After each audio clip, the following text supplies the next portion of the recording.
Bem-vindos ao nosso grande debate, comigo, Basília Rodrigues, e com os comentaristas José Eduardo Cardoso e Caio Coppola. Muito boa noite aos dois. A proposta de Donald Trump para a faixa de Gaza gerou uma série de reações internacionais.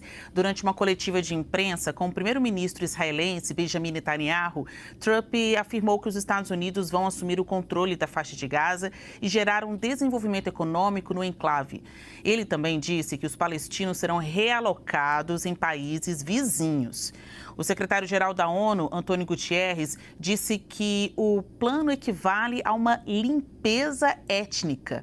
E o Escritório de Direitos Humanos das Nações Unidas alertou que qualquer transferência forçada do território é proibida e constituiria uma violação do direito internacional. Aqui no Brasil, em entrevista a rádios mineiras, entre elas a Itatiaia, o presidente Lula criticou o plano e disse que Donald Trump é o tipo de mandatário que vive de bravata. Lula defendeu a criação de um Estado palestino e voltou a acusar Israel de genocídio. A gente agora vai ao debate, começando hoje pelo Coppola, tema dos mais delicados, mexe aí com a soberania e com o alcance de decisões em todo o mundo. O que significa de fato, na sua avaliação, Coppola, o plano de Trump para Gaza? Olá, Basília. Olá, doutor Zé Eduardo. Saudações à nossa audiência.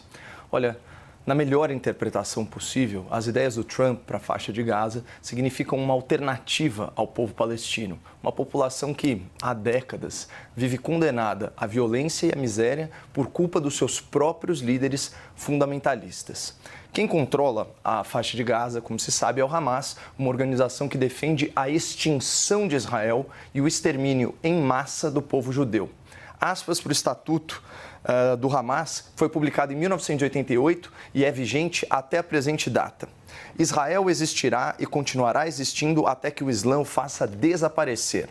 A hora do julgamento não chegará até que os muçulmanos combatam os judeus e terminem por matá-los. Fecha aspas. Ou seja, nas suas próprias palavras, o Hamas é uma organização genocida, supremacista, antissemita e fundamentalista. E, claro, a solução consensual do mundo civilizado para o conflito árabe-israelense seria, sim, a criação de dois estados na região, o Estado judeu, Israel, e o Estado árabe-muçulmano, a Palestina.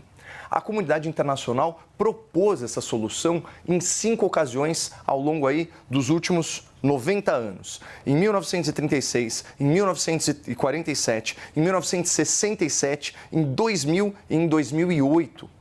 Nas 5 oportunidades que o mundo propôs a solução de 2 estados, Israel concordou em todas elas. Quem se opôs a essa solução pacífica sempre foram os líderes palestinos. Isso porque, para eles, mais importante do que ter um Estado palestino próspero é dizimar o povo judeu e tirar Israel do mapa. É por isso que o Hamas despreza a diplomacia e despreza as negociações de paz no seu próprio estatuto, que eu leio novamente. Iniciativas de paz, propostas e conferências internacionais são perda de tempo e uma farsa. Não há solução para o problema palestino, a não ser pela guerra religiosa. Pessoal, em 2005, Israel deu um voto de confiança ao povo palestino, deslocou dezenas de milhares de israelenses da faixa de Gaza e voluntariamente desocupou o território. No ano seguinte, os palestinos voltaram e a maior parcela dos eleitores escolheu o Hamas para governar a faixa de Gaza. E assim como os alemães que elegeram os nazistas, os palestinos que elegeram o Hamas logo se tornaram as suas principais vítimas. O Hamas rompeu com outras lideranças palestinas, instaurou uma ditadura na faixa de Gaza, perseguiu, matou opositores políticos e transformou o território num campo de treinamento para terroristas. Então aí lançaram sucessivos ataques a Israel, que depois culminaram nesse massacre de crianças, de jovens, de mulheres, de idosos inocentes no dia 7 de outubro de 2023. A partir daquela data, Israel promoveu uma campanha militar na faixa de Gaza para neutralizar o Hamas e eliminar ameaças terroristas ao seu povo. Aí eu faço uma pergunta aqui a vocês. Seria possível vencer o nazismo sem atacar a Alemanha e sem provocar danos aos alemães que não eram nazistas? Seria possível reconstruir a Alemanha depois da Segunda Guerra Mundial sem destruir o Partido Nazista? E, finalmente, seria possível negociar a paz com os nazistas por meio da diplomacia? É claro que não, é evidente que não. Porque, assim como o Hamas, os nazistas eram expansionistas, desejavam o extermínio dos judeus e de outras etnias. Portanto, a guerra contra o Hamas ela é tão legítima quanto a guerra contra o nazismo. E, da mesma forma, é impossível que a faixa de Gaza seja reconstruída sem a extinção do Hamas, assim como seria impossível reconstruir a Alemanha sem a extinção do partido nazista. E eu preciso fechar porque é um tema delicado, Basília, qualquer coisa tira o meu tempo depois. Quem reconstruiu a Alemanha depois da derrota do nazismo? O capital dos Estados Unidos da América, os investimentos americanos, por meio do tal Plano Marshall. Em poucas décadas, a Alemanha se tornou uma potência econômica, uma nação pacífica e uma democracia autodeterminada, coisa que não existe em Gaza há 20 anos. Então, concluindo, será que é tão ruim para a humanidade que nações poderosas eliminem organizações genocidas, organizações terroristas que as atacam, como foi o caso do Estado nazista, como é o caso do grupo Hamas? Será que uma ocupação temporária e pacífica da faixa de Gaza, como ocorreu na Alemanha pós-Segunda Guerra, não permitiria aí uma vida mais digna aos palestinos? E, finalmente, endereçando as falas do Trump. Eu não ouvi o presidente americano falar em tirar as pessoas à força. Eu não ouvi o presidente americano falar em utilizar violência contra civis. Eu ouvi ele falar em oferecer terra e moradia, em trazer prosperidade para uma região devastada. E, para mim, Basília, isso é muito mais próximo de um ideal de paz do que permitir que o Hamas continue tiranizando a faixa de Gaza. Cardoso, o que significa de fato esse plano de Trump para Gaza? Acomete, piora a situação para os palestinos ou pode ser entendido como uma pacificação? Olá, Basília, olá, Caio. Bom, em primeiro lugar, nós não podemos confundir o povo palestino com o Hamas. Da mesma forma que nós não podemos confundir o povo brasileiro com os bolsonaristas, o povo brasileiro com os petistas. São coisas, realidades completamente diferentes. Então, portanto, nós não estamos falando de Hamas, estamos falando de Palestina e palestinos. Segundo lugar, a comparação que o Caio faz eu achei bastante interessante. Será que para reconstruir a Alemanha depois da Segunda Guerra Mundial seria necessário tirar os alemães dali? Distribuí-los entre os demais países da Europa? A proposta que está sendo feita ela é um verdadeiro absurdo do ponto de vista humanitário e de respeito a um país que reconhecidamente deve ser tido como soberano, como em 2024 foi reconhecido pela maior parte dos países do mundo o Estado da Palestina. Eu defendo um Estado da Palestina e um Estado de Israel, convivendo pacificamente.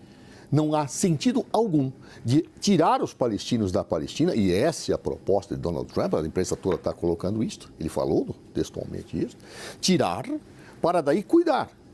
Ou seja, uma hegemonização estadunidense sobre a terra da Palestina. Tem total razão o senhor Antônio Guterres quando fala isto aqui é evidentemente uma limpeza étnica. Querem acabar com o povo palestino. Aliás, se nós olharmos a história da Palestina, por toda a situação de confrontos, desde a ocupação inglesa, todo um conjunto de situações, nós vamos verificar que existem setores que querem realmente tirar a Palestina, os palestinos da Palestina, daquele setor que eles ocupam. E não criar dois estados autônomos, independentes, soberanos, em que se possa conviver pacificamente. Ou seja, eu não posso utilizar o Hamas como um pretexto para tirar um povo do seu território. E não creio que a maior parte do povo judeu, um povo sofrido, um povo que viveu sem pátria e sem terra durante tanto tempo, vai querer isso com outras pessoas. Eu não posso tirar as terras dos palestinos. Eu tenho que garantir que eles tenham autonomia, que eles escolham os seus próprios governantes. Escolheram mal. Escolheram bem. Pois bem, isso é um outro problema. Nós aqui no Brasil também escolhemos mal, escolhemos bem os nossos governantes. Isso não dá direito a ninguém de afastar o povo do Brasil da sua terra.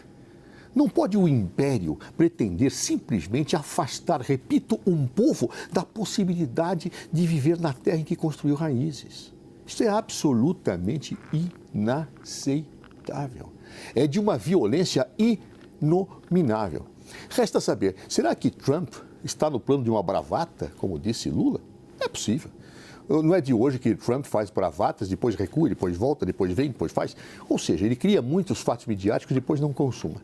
Agora, se não for uma bravata e ele pretender efetivar isso, é absolutamente inominável. E o mundo deve se erguer contra isto. Não é possível desalojar pessoas de um mesmo território. Não é possível não reconhecer a um país que a maior parte dos países da ONU reconheceu como soberano em 2024, não lhe dar a soberania. Da mesma forma que Israel deve ter soberania, da mesma forma que o povo israelense deve ser respeitado, da mesma forma em que os países devem ser respeitados. Não tem os Estados Unidos da América, nem o senhor Trump, direito de falar sobre isso. Não há direito dele de querer dominar a terra da Palestina para fazer dela o que bem entende, como se fosse um quintal de extensão do território dos Estados Unidos da América. Isso é hediondo, é inaceitável.